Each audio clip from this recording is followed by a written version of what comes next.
전능하시고 존귀하신 아버지 하나님, 참으로 감사와 찬송과 영광 올려드립니다. 연약하고 부족한 저희들에게 오늘도 2025년도로 두 번째 주일 예배를 우리에게 허락하시고, 열악한 환경 가운데서도 하나님 앞에 신령과 진리로 예배할 수 있는 귀한 은혜 허락하여 주시니 감사드립니다. 오늘 이 예배를 통해서 하나님께는 영광이 되어지고 우리에게는 기쁨과 감사와 감동이 넘치는 복된 예배가 되게 도와 주옵소서. 아멘. 예배의 시종을 주님께 위탁합니다. 주님, 어둠의 권세, 이 예배를 방해하는 모든 어둠의 권세를 나사는 예수 그리스도 이름으로 물리쳐주시고, 온전히 살아계신 하나님만을 바라보며 예배드리기에 부족함이 없는 귀하고 복된 시간 되게 도와 주시옵소서. 아멘. 특별히 아버지 하나님, 이런저런 사정에 의해서 오늘도 예배에 함께하지 못한 우리 귀한 본석들이 있습니다. 멀리 볼티모어의 출장 중에 있는 당신의 귀한 여종을 주님 붙들어 주시고, 그가 하시는 모든 일정 가운데 하나님 은혜가 넘치는 귀하고 축복된 시간 되게 도와 주시옵소서. LA의 출장 중에 있는 우리 김수리 집사님도 붙잡아 주시옵고, 아버지 하나님 그곳에서도 우리에게 내리실 동일한 은혜가 넘쳐날 수 있도록 복 내려 주옵소서. 아멘. 지난 한 주일 동안 땀 흘려 얻은 소득의 일부를 10의 1조 이런저런 감사의 조건을 따라 귀한 예물, 감사의 예물, 성교의 예물, 특별 예물 주님 앞에 올려드립니다. 아멘. 비록 아버지 하나님 미약한 예물이라고 할지라도 우리 하나님 보실 때에 정말 복된 귀한 예물이 되어줄 줄 믿습니다. 아멘. 이 예물 드리는 그 믿음대로 저들의 삶이 복된 삶이 되어줄 수 있도록 주여 인도하여 주옵소서. 아멘. 창고와 주님이 부족함이 없이 차고 넘치는 놀라운 주의 축복도 허락하여 주옵소서. 아멘. 육체의 아버지 하나님 강건함, 영적인 또 강건함, 영주간에 강건할 수 있는 놀라운 축복 경험케 하옵소서. 아멘. 이제 하나님의 귀한 말씀을 배우고자 합니다. 부족한 종을 단에 세워주셨사오니 종의 모습은 십자가 밑에 감춰주시고, 온전히 종의 입술을 통해서 들려지는 귀한 말씀이 하나님의 말씀 되게 하시고, 말씀을 전하는 자와 듣는 자가 옥토밭에 떨어진 씨앗처럼 30배, 60배, 100배 열심을 맺어 우리의 삶 가운데 풍성한 우리 주님 원하는 아름다운 열매를 맺기에 부족함이 없는 귀한 말씀 되게 도와 주옵소서. 아멘. 예수님의 이름으로 감사 기도드리옵나이다. 아멘. 저희가 너무 편하게 예배를 이렇게 드리는 게 이제 뉴스가 되다 보니까 뭐 하나가 작동이 멈추게 되면 아주 긴장하게 되고 멘붕 상태에 되게 되면서 하나님 앞에 신령과 진리로 예배드려야 됨에도 불구하고 우리의 마음이 인간이다 보니까 흔들릴 때가 있습니다. 그래서 그럴 때에 우리가 더욱더 기도로서 성령 하나님의 그 능력을 의지해서 이런 모든 환경을 뛰어넘을 수 있는 그하던 것도 참 필요하다. 오늘 같은 이런 경우도 우리가 한 번쯤 훈련을 통해서 극복해 보는 것도 좋다. 저는 이렇게 긍정적으로 생각을 해보게 됩니다. 다소 불편한 점이 있다고 하더라도 여러분들이 이해해 주시고 오로지 하나님만을 바라보면서 하나님께 영광 돌리는 그런 시간이 되셨으면 좋겠다. 이렇게 생각을 하게 됩니다. 오늘 에스겔서에 있는 말씀을 통해서 저와 여러분들이 함께 은혜를 나누려고 합니다. 이 본문에 있는 말씀을 좀 더 쉽게, 좀 더 깊이 있게 이해하기 위해서 이 본문이 쓰여지게 된 그 환경, 배경이 어떤 것인가라고 하는 것을 우리가 한번 이야기를 하고 본문에 들어가게 되면 훨씬 설교에 대해서 더 큰 은혜가 될 줄로 믿습니다. 이 본문에 되어지게 된 그 배경은요, 이스라엘 백성들은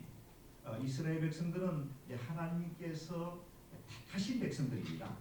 하나님께서 아브라함을 통해서 이삭과 야곱을 통해서 되어지는 이스라엘 백성들, 선택된 하나님의 백성. 저와 여러분들은 영적인 이스라엘 백성이죠. 우리 모두를 포함하고 있습니다. 이 이스라엘 백성이 당시 그 바벨론이라고 하는 느부갓네살 왕이 통치하고 있던 그 나라에 침략을 당하게 됩니다. 그게 주전 548년 정도, 540년 정도, 예수님이 태어나기 전 한 500년 이전의 사건이 되겠습니다. 그래서 바벨론에 의해서 침략을 당하게 되고 이스라엘이라고 하는 나라는 하나님께서 택한 민족이고 그 나라인데도 불구하고 나라가 바벨론에 의해서 이제 역사의 뒤안길로 사라지게 되었습니다. 이스라엘의 모든 그 왕을 비롯해서 모든 보관 대작들은 이제 바벨론의 포로가 되어서 이제 바벨론의 이방 나라에서 살아갈 수밖에 없는 그러한 상황에 처하게 되었습니다. 이스라엘 사람들로 생각해 볼 때에 우리는 하나님께로부터 특별히 택한 백성인데 어찌 우리에게 이와 같은 일이 있을 수가 있겠냐? 다른 것도 아니고 하나님께서 택한 우리가 아닌가? 그런데 어찌 우리가 이방 나라 바벨론에 의해서 침략을 당하게 된 것이 이게 가당치도 않다라고 하는 생각을 했습니다. 그리고 또 한편으로는 힘이 도대체 하나님이 어디 계시냐?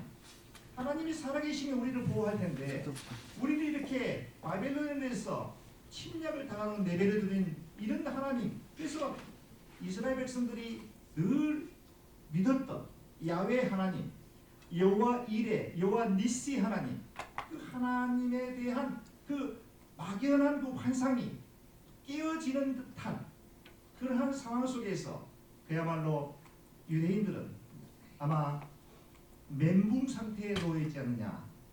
멘붕 상태에 놓여 있을 것이다. 분명히 바벨론이 침략해 올 때 우리를 보호하시고 우리를 택해 주신 여호와 하나님께서 병사들을 보내서 그들을 다 물리칠 수 있었을 텐데도 불구하고 이런 상황이 되어버린 것에 대해서 아마도 이스라엘 백성들은 상당히 딜레마에 빠졌지 않았을까라고 하는 그런 생각을 해보게 됩니다.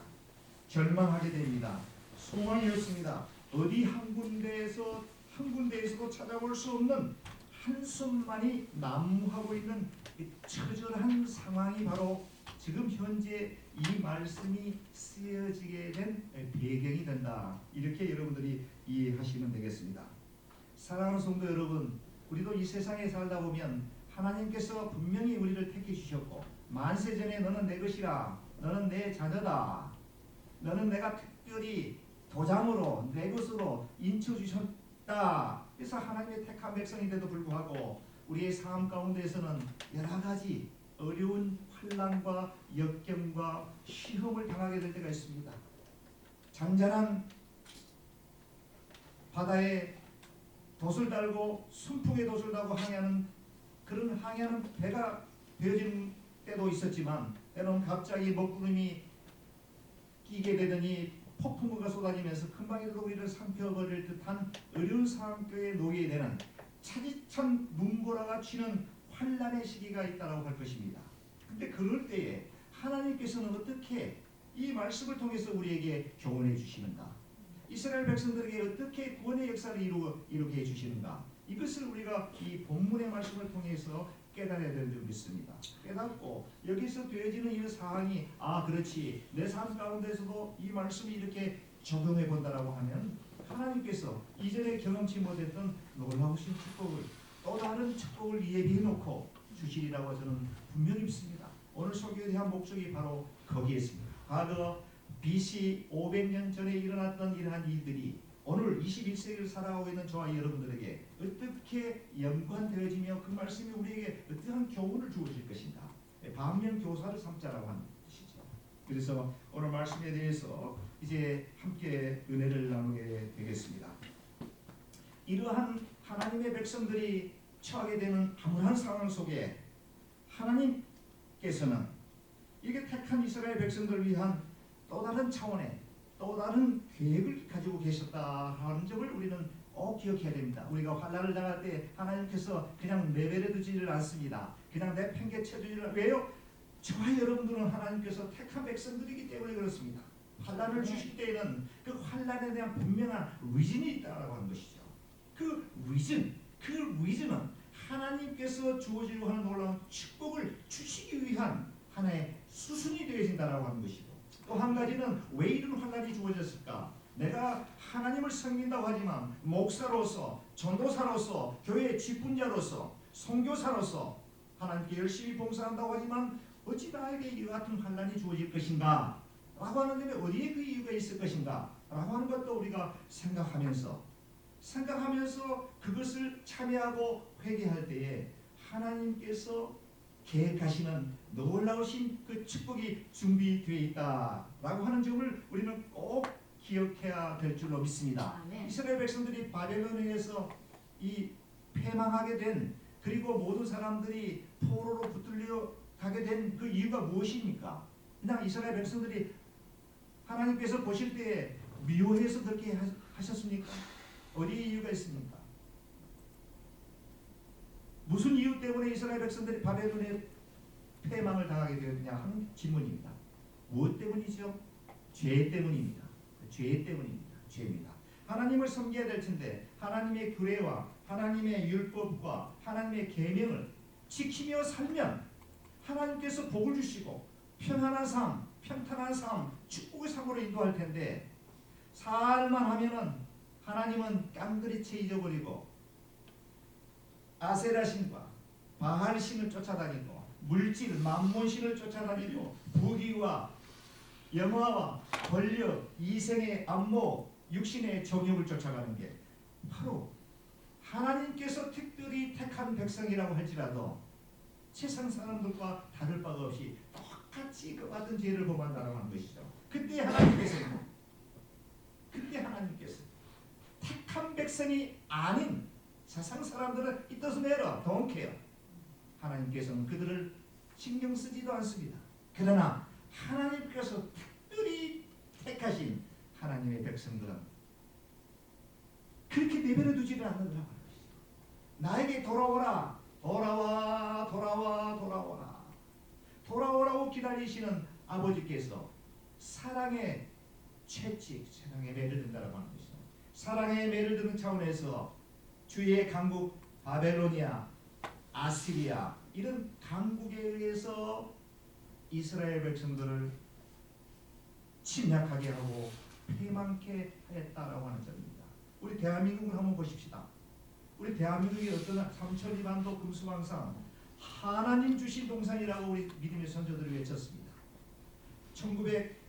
1970년도, 74년도 빌리그레함 목사가 한국에 와서 대전도 집회를 했는데 당시에 인구가 그리 많지도 않았는데 거의 100만 이상, 150만 명이 여의도광장에서 모였습니다. 그리고 불이 지었습니다.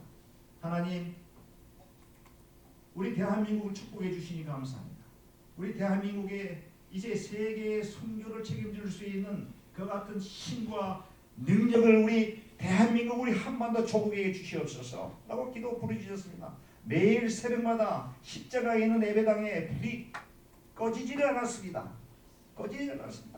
어느 때고 밤에 예배당에 들어가면은 거기 335 모여있는 믿음의 우리 권사님들, 믿음의 여종들이 이부자리를 예배당 긴 장의자에 깔아놓고 눈물을 흘리면서 나라와 교회와 민족을 위해서 기도한 게 바로 우리 대한민국입니다. 1980년도 빌 브라이트 박사가 여의도 광장에 왔습니다. 그리고 나는 찾았네, 나는 찾아낸 선교 집회는 당시에도 한 200만 정도가 모였습니다. 대한민국이 발칵 뒤집어졌습니다. 기도하는 자들이 있어서 하나님께서 그 같은 축복을 했습니다. 네. 그럼에도 불구하고 이제 잘 살게 되고 모든 게 풍요로워되고 세계의 경제의 10위권 안에 들어가게 되는 놀라운 축복을 대한민국이 누렸지 않습니까? 그것뿐만입니까? 군사 5대 강국 안에 포함될 정도로 막강한 군상제를 이제 두려울 것이 없는, 무서울 것이 없는 아주 그러한 위대한 나라가 대한민국이 되어버렸습니다. 왜요? 믿음의 기도에 우리 믿음의 선조들이 눈물 뿌리고 기도한 그 결과가 그리 됐습니다. 하나님 축복해 주셨어요. 축복해 주시니까 그때는 이제 하나님을 잊어버리기 시작합니다. 교회가 퉁퉁 비기 시작합니다. 젊은이들이 예배당에 물론 예배당에 찾아오지 않는 이유는 여러 가지 원인이 있겠습니다.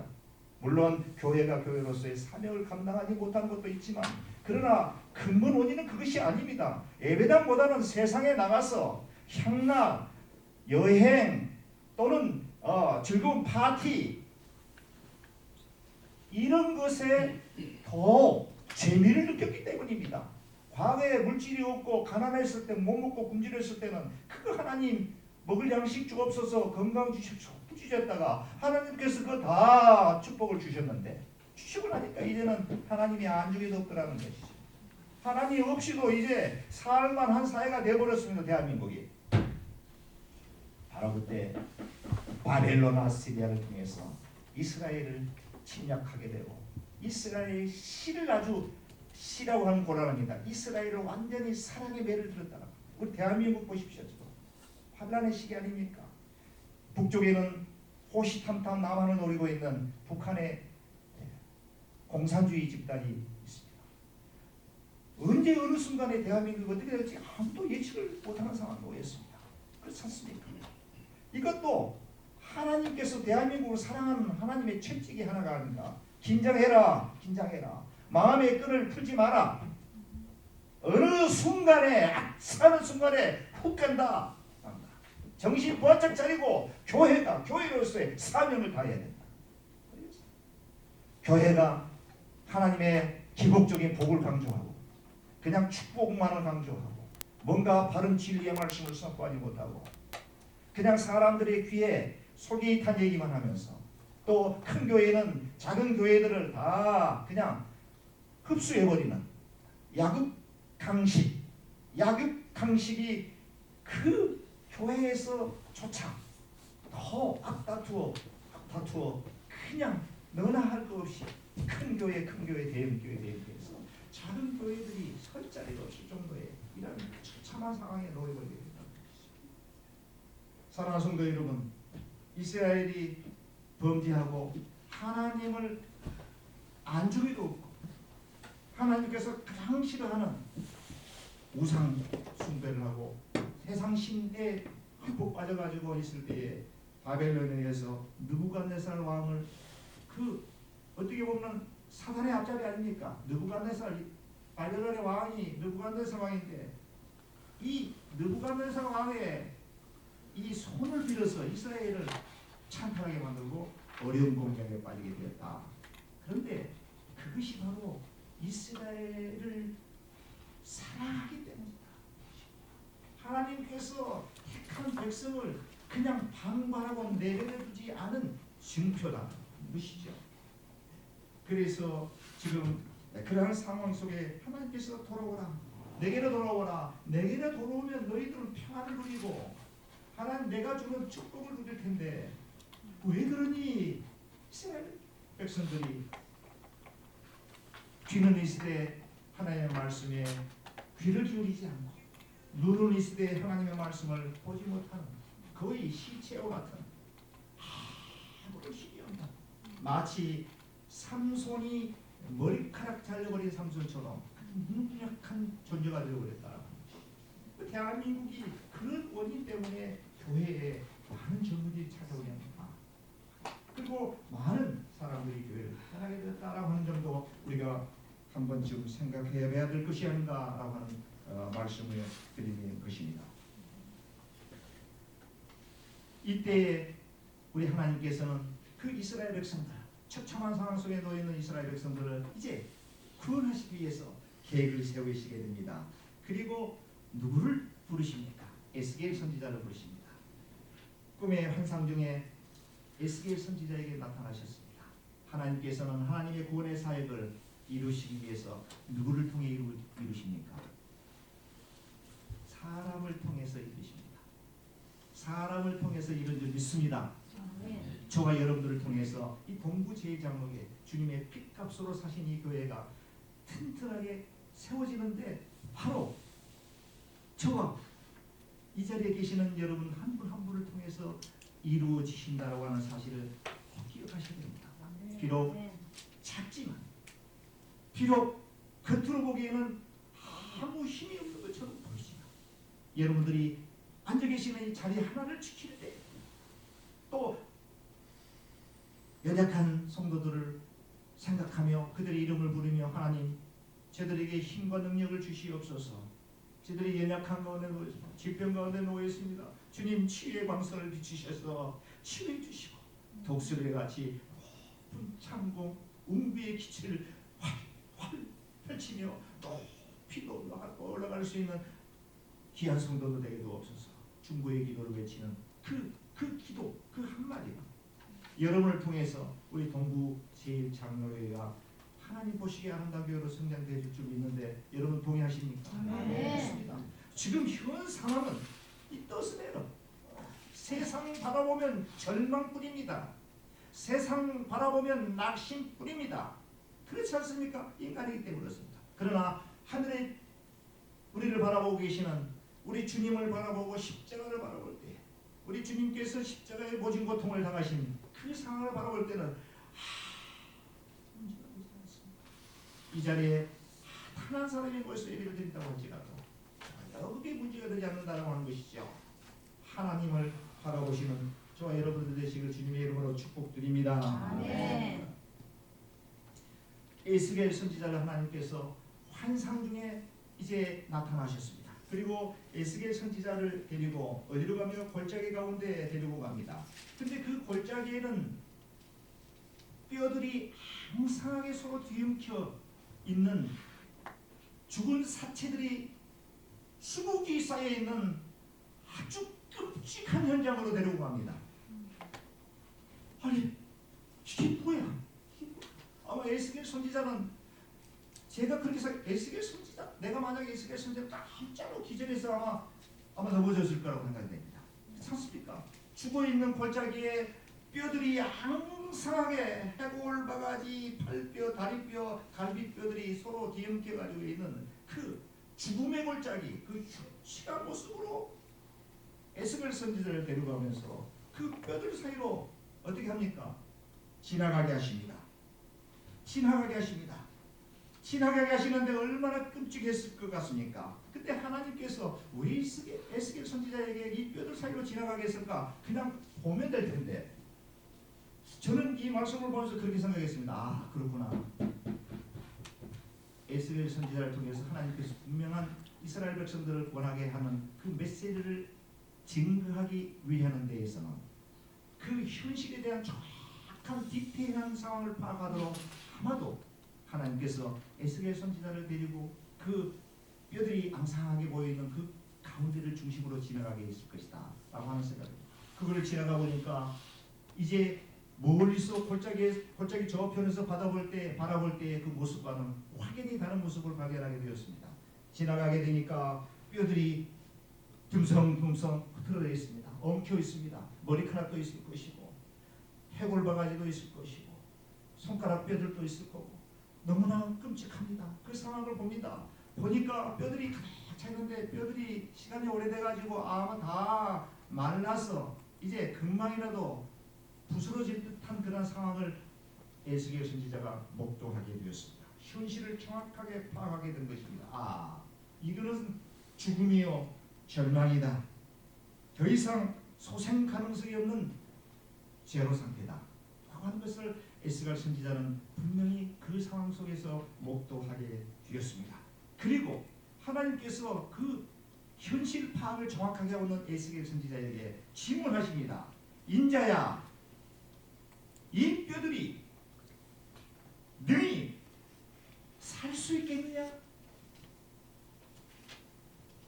사랑하는 성도 여러분, 뼈들이 양상의 시간이 지나가지고 완전히 흙이 되기 일보 직전에 있는 이 뼈들을 이제 에스겔 선지자가 그 상황을 다 봤잖아요. 근데 여호와신 하나님께서 에스겔에게 그렇게 질문합니다. 인자야, 사랑하는 내 아들아, 사랑하는 내 아들아, 이 뼈들이 능히 살 수 있겠느냐? No way, 하나님. 무슨 말씀을 그렇게 하십니까? 질문 같지 않은 질문을 던지십니다. 멀리서 그냥 생각으로 그 뼈들을 생각하고 보았다라고 하면은 하나님 살 수도 있을 것 같은데라고 답변했을 수도 있을 거예요. 그러나 에스겔이 본 상황은 그냥 이미 끝나버린 상황입니다. 이미 그냥 점 찍었습니다. 이미 that's it, 끝났습니다. 그런 에스겔 선지자에게 사랑할 수 있겠느냐? 사랑하는 성도 여러분, 오늘 이 자리에 계시는 여러분들에게 우리 주님이 그렇게 얘기하십니다. 사랑하는 자녀들아, 동부 제1장로교회 가서 너희 살 수 있겠느냐? 그럴 수 있습니다. 여러분 어떻게 대답하십니까?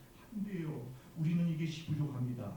이런 사람들이 없습니다. 인적 자원이 부족합니다. 모든 게 지금 이런 상황에 지금 코로나 끝나고 많은 교회들이 문 닫고 있는 상황에 어찌 동부제일장로교회가 살아날 수 있겠습니까? 이미 끝났습니다. 문 닫아야 됩니다. 라고 얘기하고 싶으실 텐데, 그런데 우리 하나님께서는 저와 여러분들에게 인자야 이 죽어버린 뼈들, 말라 비틀어진 뼈들이 다시 살아날 수가 있겠느냐? 이 질문에 대해서 저는 한 두 가지 정도로 한번 생각을 해봤습니다. 성경에는 나와 있지 않지만 제가 그렇게 생각해요. 첫 번째, 아마도 에스겔 선지자의 마음속에는 조금 전에 제가 말씀드린 것처럼, 하나님 그 질문 같지 않은 질문 왜 하십니까? 지금 여기 이게 어떻게 살 수가 있겠습니까? 이미 끝났습니다.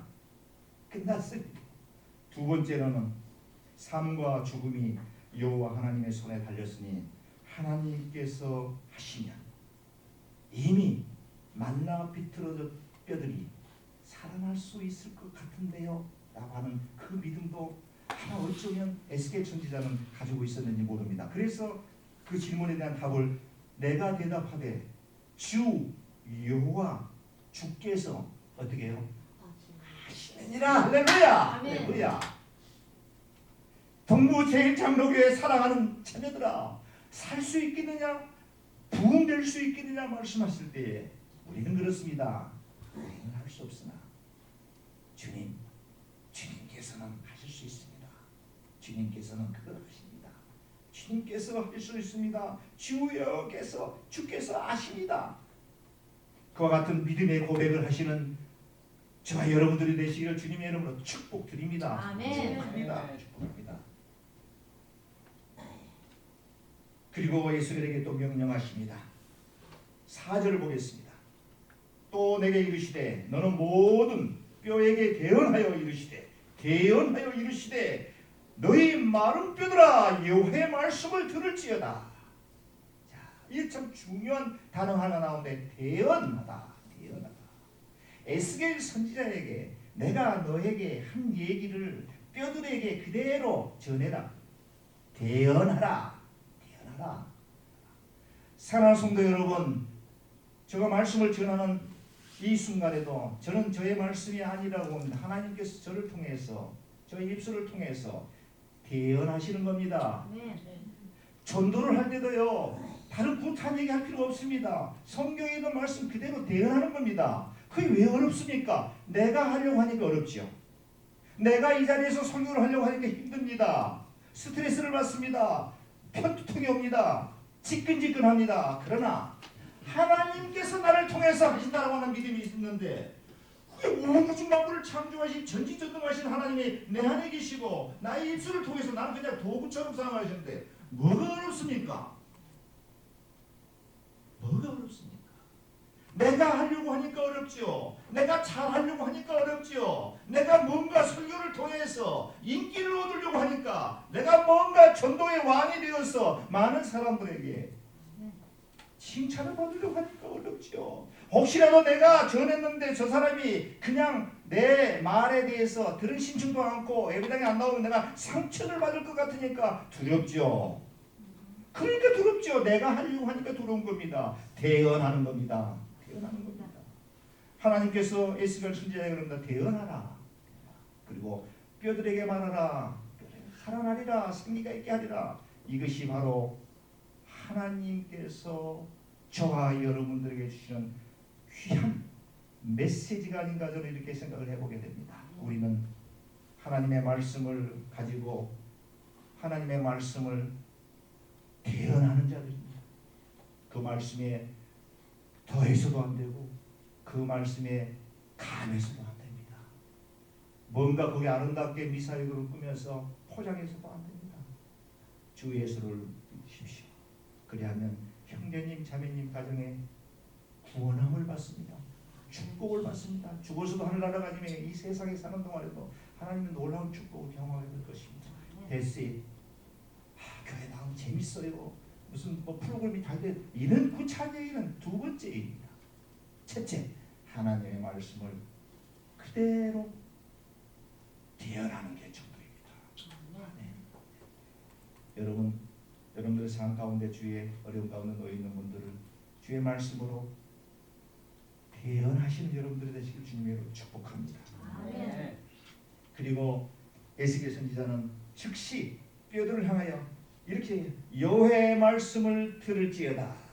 여호와의 말씀을 들을지어다. 뼈들에게 지금 그렇게 외치라고 하는 거예요, 하나님께서. 그래서 에스겔 선지자가 뼈들을 바라보면서 그렇게 외칩니다. 여호와의 말씀을 들을지어다. 이 여호와의 말씀은 생명의 말씀입니다. 여호와의 말씀은 굿뉴스가 되는 줄 믿습니다.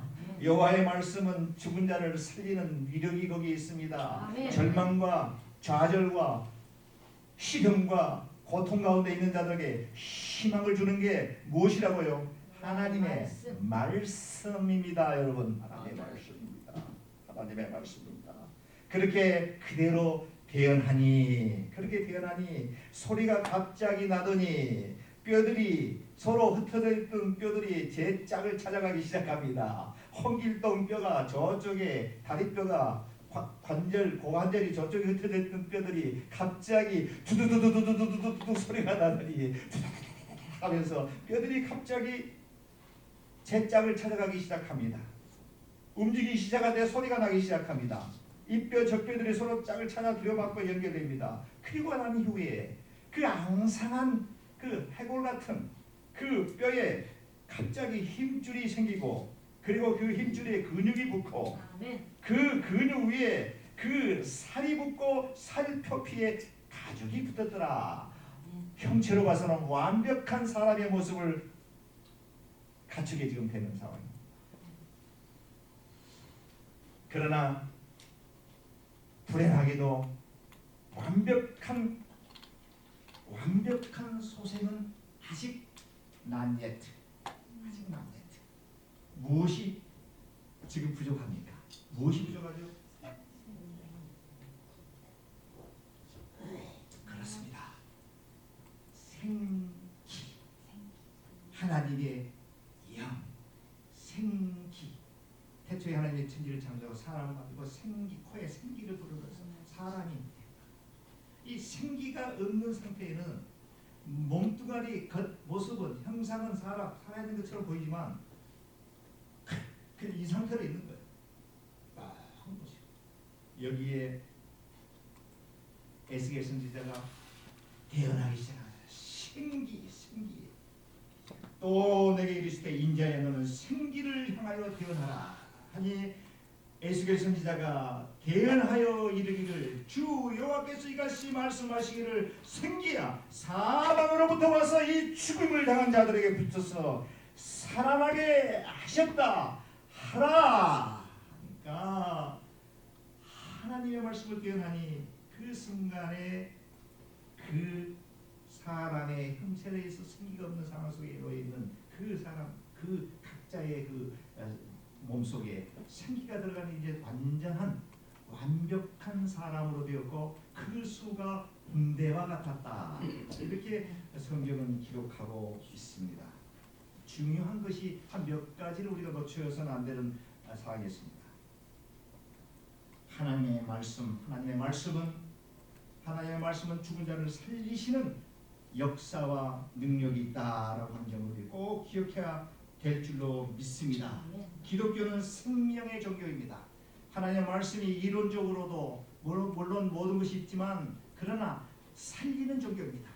죽음 가운데 놓여 있는 이 마른 뼈들이 살아서 하나님의 군대가 되는 것처럼, 생기가 들어가서 군대가 되는 것처럼, 그 절망 가운데 놓여 있는 사람들, 좌절과 희망과 소망이 젖어오는 이 세상을 어떻게 살아가야 될지도 방향도 모르고 그저 그냥 바람이 쳇바퀴 도는 듯한 그런 삶을 살아가고 있는 그런 사람들에게 하나님의 말씀은 그들의 영혼을 변화시키게 되고, 내가 살아야 될 목적이 무엇인가, 내가 오늘 눈을 뜨고 오늘 잠자리에 일어났을 때 하나님께서 나를 통해서 하시고자 하는 일이 무엇인가를 인식하면서 살아갈 수 있는 그런 쪽으로 변화시키는 게 바로 하나님의 말씀이 된다고 저는 분명히 그렇게 확신하고 믿습니다. 저희 집에 눈에 잘 보이는 곳 화장실이라든가 혹은 냉장고 벽 혹은 잠자리에 들기 전 바로 서랍 장 같은 데다가 이런 게 붙어 있습니다. 2022년 2월 5일자로 써놓은 것입니다. 물이 변하여 포도주가 되듯이 여리고성이 무너지듯이 위기가 기회가 되어 간증이 됩니다. 하나님은 사랑이시고 하나님은 이 가정의 주인이시며 모든 일을 하나님께서 하셨습니다. 이것이 바로 2022년 2월 5일자로 저희 집사람이 펜드라이트로 써가지고 곳곳에서 붙여놨는데 놀라운 일이 그 이후에 발생이 되었습니다. 정말 물이 변하여 포도주가 되는 놀라운 역사가 일어나게 됐습니다. 저희 가정에 크고 작은 많은 변화가 있게 되었습니다. 저도 많이 회개하였습니다.